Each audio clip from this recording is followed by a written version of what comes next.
Whenever I first heard about Bitcoin, I want to say it was on the radio back in 2017 during the bull run. And I just kind of said, okay, that sounds pretty cool. It's $20,000. It's $16,000. It is whatever it is. Matter of fact, I was listening to the Glenn Beck show at the time, and Tika Tawari was on there. And back then he was talking about, Bitcoin going to 40,000, 50,000 and higher. And I didn't really understand, but I did hear that you could buy as low as $100 worth of it. I really didn't pay attention to it, and I didn't get into it. Then you fast forward a little while longer, and I just happened to decide to check the price one day back in December of 2018. And I remember seeing it at $3,000. I was like, wow. Well, it was $20,000 at one point, and now it's $3,000. Maybe I should buy some. And I sat there and I watched, and I periodically check back in on it or whatever. Next thing you know, it's $6,000, and then it was $8,000, and I had this I missed my chance feeling, and I kept paying attention to it, and I wasn't really deep into it. I was just glancing at it here or there. Still didn't understand a single thing about what this Bitcoin thing was or what crypto was. And in July of 2019, it had hit, the 13.8 number. I was sitting there and I was starting to watch it closer and closer, and I was starting to see these $1,000 swings in a day. And I got the bright idea in my head, if I can catch the bottom of one of these swings, I can buy it, and it goes up 1,000 in a day. I can sell it and make $1,000. Well, eventually I ended up finally figuring out how to buy some. Did a lot of YouTube searches and so on and so forth, and I bought $1,000 worth of Bitcoin. I want to say around $10,500. And I want to say that was in August. I would have to go back and look at exactly when it was. And then I started diving deeper and deeper and deeper and going down this rabbit hole of Bitcoin, all the while watching it still bounce up, but it never went back up $1,000. I think it only went up, $500 or $400 or whatever the numbers were, but I never sold the initial Bitcoin that I purchased. And it bounced up, and then it bounced down lower than where I bought it at. I want to say within the first couple days or something, it went from the 10.5 number, I think is what I first got in at, down to like 9,500. So here I am, I'm in the hole. What gives? This stuff's supposed to be going to the moon. And it never did. But the more I got into it, then you hear about, hodling your Bitcoin, and still hearing reports that Bitcoin's going to go to the moon. So I held on to it. And I held on, and I held on. And I decided that, I would just purchase a select amount of Bitcoin, every given period. So I bought some once a week or once a month, or whenever I saw, a price lower than what I initially bought in at, I went ahead and bought some more every time I saw a low. Fast forward a little bit further, some things came up with work, and I had this Bitcoin or whatever, and I kind of had to focus in on work. As a matter of fact, I was just getting into trading at that time, and playing with small money or whatever, and every time I tried to put in a big trade, I'd end up getting wrecked. And I remember what people affectionately call the back dump, or right when it fell out of the first triangle right after the bull run here in 2019. And I was at work that day, and I tried to short, um, but come to find out, I ended up shorting the bottom of that big drop on that day, because I was trying to do it on my phone. I was trying to do it at work. Just running back and forth, checking my laptop at work. I was actually working outdoors, so I had my laptop in my car. It was hard to see the screen. I was getting bad signal because I had my laptop hooked up to my Wi-Fi on my cell phone, or my hotspot on my cell phone. Could hardly see anything on my cell phone. So it was yet another bad decision. I ended up losing, a little bit of money that day. So I swore that I wouldn't do any trading while I was at work. You fast forward a little bit further, and I'm talking about talking to coworkers about Bitcoin and stuff, and my TA was starting to get a little better. I was starting to be able to read the indicators that I have. I was starting to get to where I could kind of make some price predictions. And that particular day, I want to say Bitcoin was in the $7,500 range. And I showed one of my coworkers that morning, looking at one of my indicators, and I was like, "Hey, I think it's going to go up to about 82.50 today." Well, that particular day ended up being the China pump when it went to $10,500. And I so wanted to FOMO into it, but I swore to myself that I was not going to FOMO into a trade while I was at work, when I couldn't sit there and monitor it the way that I wanted to monitor it, because I still wasn't 100% confident in myself. But while we were sitting there, we were all just sitting there at work amazed, because I said, "Hey, it was, I think it's going to go to 82.50, and here it is." I remember us standing around looking at it at 9,000 and then 9,500. And by the end of that day, it was the biggest rise in Bitcoin's history. I think it was 40% that day, and it went all the way up to 10,500. Well, I'm glad, I didn't try to buy in at 10,500, because, it wicked up there, and then it ended up coming back down some more that day. And I think settled in, kind of in the 9,800, 9,850 range. Kind of went sideways. Uh, I may have made another bad trade shortly thereafter that, because then there was the October dump. It dumped all the way down again. Um, But all the while, I wasn't making huge trades. I was literally, most of the trades that I was making were like 100 contract trades, or even as low as 10 contract trades on 10x leverage. Still just trying to get my footing.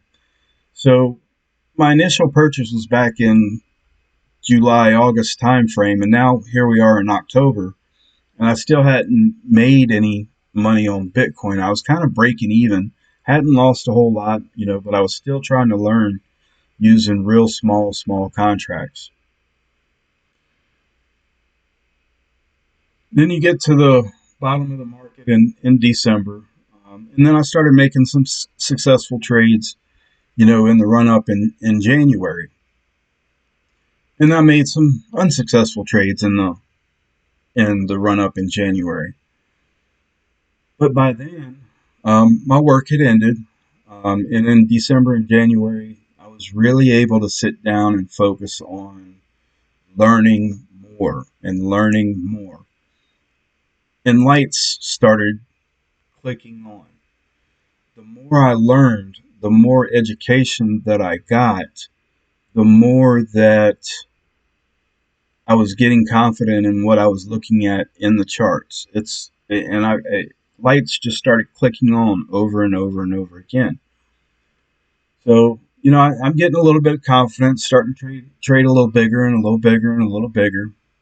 And with some of the stuff that I'd learned, when we got up to 10.5, I was really searching for 11,200. there was still some stuff that I didn't know. So I'm still going long up there at 11,000 or at 10,500 or at 10,200 when it came back up to that. Or when it came up to 9,500, I was still going long.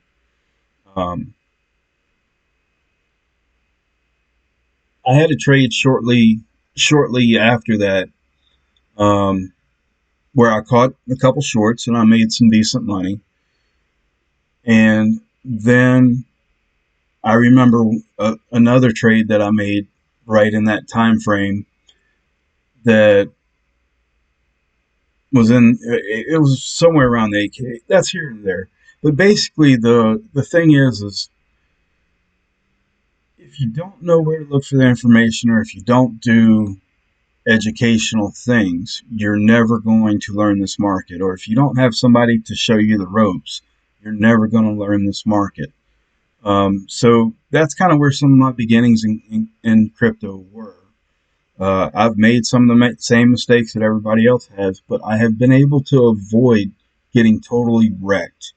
And the reason that I was able to avoid getting totally wrecked was because I took my time to try to learn as much as I could.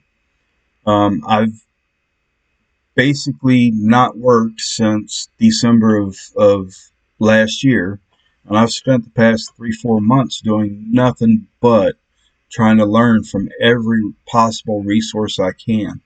And what I've noticed is, the information is just so scattered all over the net. But I've been compiling information as much as I can, in little tips and tricks, and just having quick little YouTubes that I can send to friends on Discord, or being in Discords and looking at pinned messages. And I just want to kind of continue. I do want to continue my education, and I feel that uh, making a YouTube channel is one. I can continue my education, but I can also help people with what I have learned. And that's kind of what I'm looking forward to moving on to with this YouTube channel. So that takes me to the why did I make this YouTube channel? And I kind of made this a little presentation just to try to make it as brief as I can, but it will be a little longer than what you would want it to be.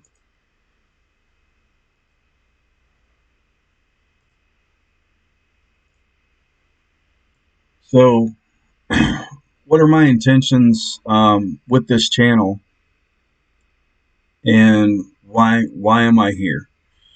I just kind of got a little bit ahead of myself and kind of covered some of that. The next slide really kind of presents that, but this image right here also kind of struck me whenever I found it. And it's kind of a futuristic looking biodome or whatever. You've got some windmills back there in the back, some wind generators back there in the back, and it just kind of makes me think about the future. And Bitcoin and crypto is going to be the future. I remember missing so many things. There was the dot-com bubble. I missed that. There was a 2008 crash. I didn't know anything back then, as far as investing or trying to buy stuff. And uh, I don't want to go too far down in the rabbit hole, but basically, when I look at that picture that's on the screen right now, I look at the future. Whenever I look at Bitcoin and get deeper into Bitcoin or into cryptos or what this market's doing, I see the future. So that is why I made this channel. I want to be able to help people see the future. I want them to be successful. I want to be able to give them any tools, tips, or tricks that I've found myself. Uh, Anything that I can do to help people, that's what I really want to do.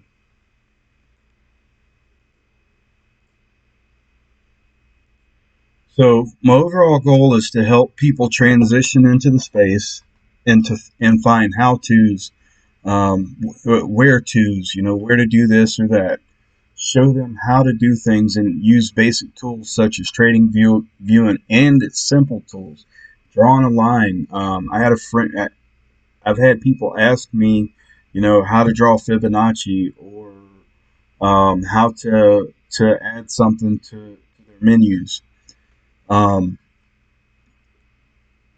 the indicators can give you false signals. Maybe I can help people avoid seeing those false signals, or not avoid seeing them. I want people to see them, but to know what to look for to see, when they're giving you a false signal, uh, or even break down and or dissect some of the paid indicators that I've used in the past. Just kind of take like a 101 perspective, and look at it from, just a newbie standpoint. I'm still a relative newbie in the market, but I remember what it was like whenever you first get in the market and you can't figure out how to execute a trade, or you don't know what a BTC XRP pair is. You don't know what the difference is between BTC over the US dollar, compared to an altcoin pairing. It's just very overwhelming and daunting. So I do want to do some live streams, maybe one or two a week, maybe more. Only time will tell. But in live streams, I want people just to ask questions. Uh, as I said before, or I might not have said, I want to teach, but I also want to learn. And if people ask questions and I don't know the answer, I'm going to go learn it. So it's a good way for me to learn, and we both can benefit from it. So no question is too basic. I think that I will go to the point where I will do something over and over and over again. And if there's just general questions about my past experience, if I have an answer, I'll give you an answer. If I don't have an answer, I won't try to just arbitrarily come up with an answer. I just won't. I'll just tell you that I don't have the answer. But I really want the live stream channels, to be a discussion or kind of an AMA, or a place where everybody can be in the live stream, and maybe we can look at the chat and somebody can, say, hey, can we take a look at this? And, just everybody to be able to get into one place and kind of, chat discussions can get crazy. There can be gifts all over the place. It could be hard to follow, what's going on, or there could be 5 or 6 different ones going on. I just kind of want to consolidate in one place, and let's all just try to learn something together or figure something out about the market together. Or if somebody knows something cool, or here's a cool tip or trick, maybe we can put it up on screen and everybody can watch it and we can have a discussion about it, and just try to all figure it out together. They always say 2 heads are better than one. If we get into a chat and have 50 heads or 20 heads or 100 heads, that's obviously going to have to be better than one. It's kind of my thoughts behind that part of it. And personally, I find it easier to show people how to do something, and talk through it, while at the same time I'm learning by teaching. It helps to remove the noise and misunderstanding from typing endless messages and chats and direct messages, and getting confused over, you know,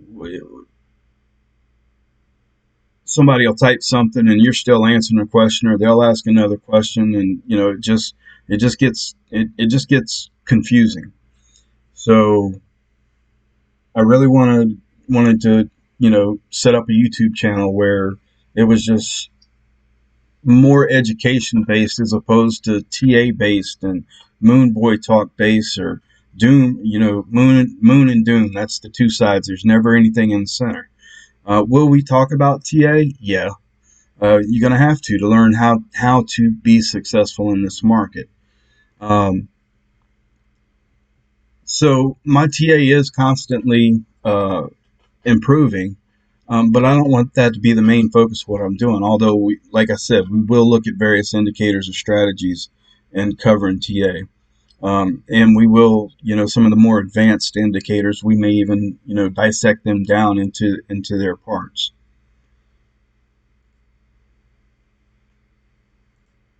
But as I said, there is a need for the hold on, it's kind of cutting off my.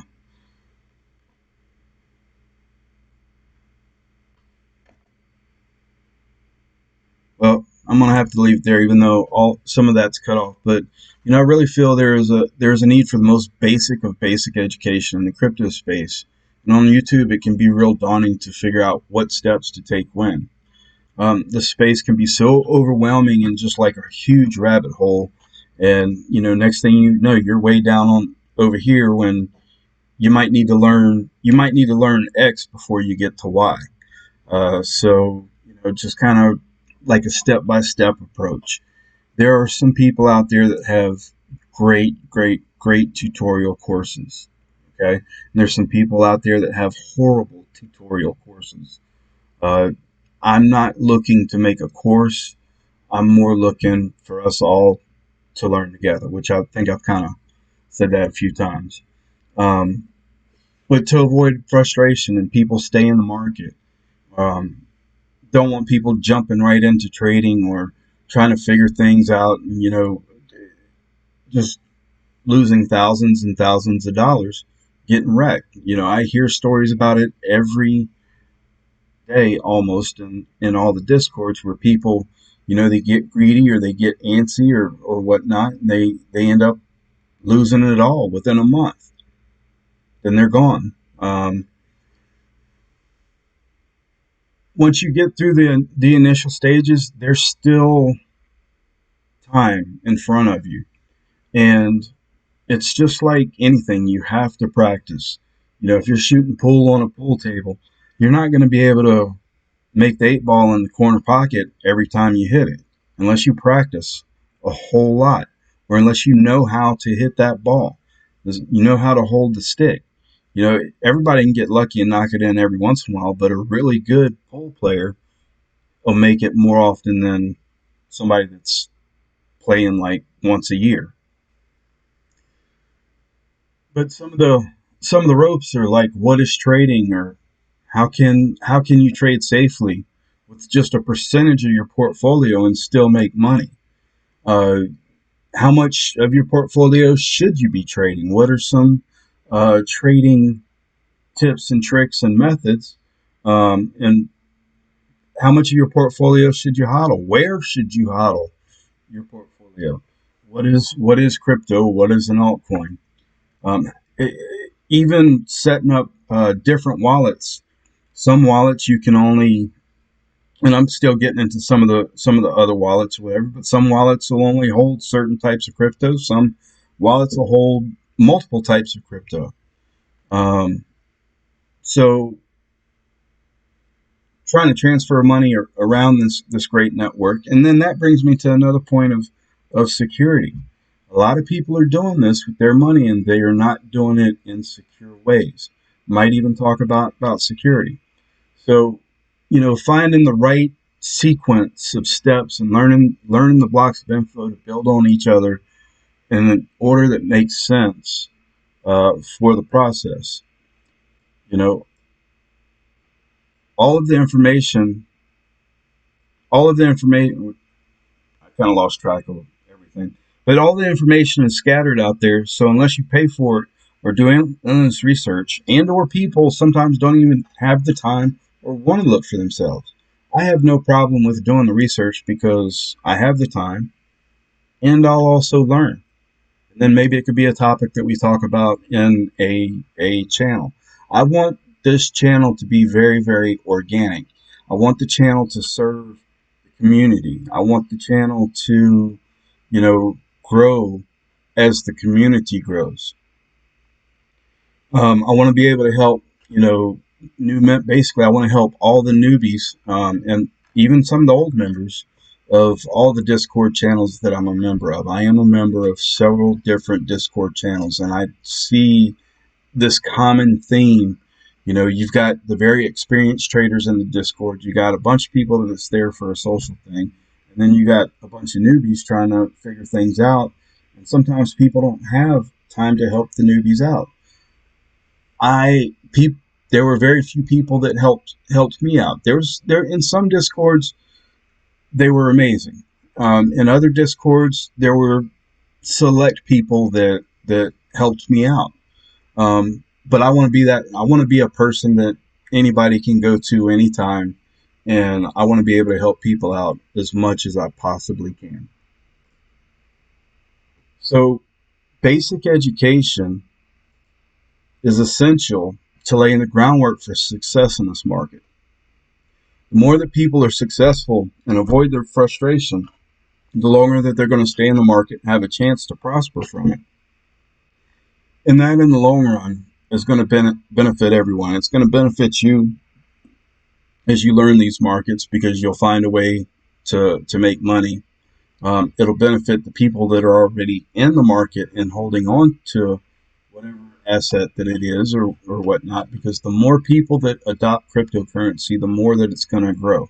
The more that it's going to grow, especially if you have a scarce resource, the more people that's trying to buy it, the more value you're going to get in that resource, because more people, less resources causes value to go up.